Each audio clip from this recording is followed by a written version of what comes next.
going to show you how to do this, make the jaw articulate, because that's part of the fun, is when you have this skull on and you put your chin on here and you can make it open.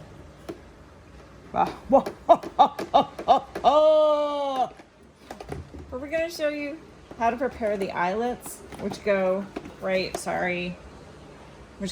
there to hold the jaw to the skull.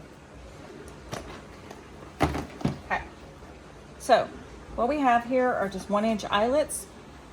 Simply, at least that's what I call them. I don't know what they're officially called, but that's what I call them. You can see it right there.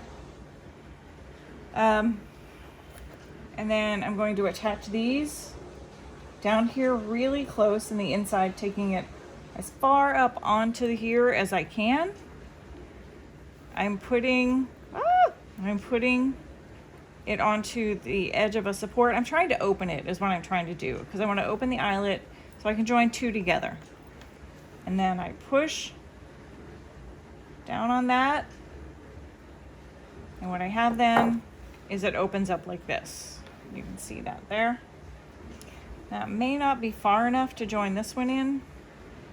Not quite. Oh, wait, I got it. I got it. How exciting is that? To close it, I use these wonderful tools that I've forgotten the name of, but you know what I mean. Any tool will work that you can pressure it together. The objective now is to close it. You put them in there and apply the pressure just to close it down like that. And now you have one for the jaw and one for the head. And that's how we do that. Boom, just like that.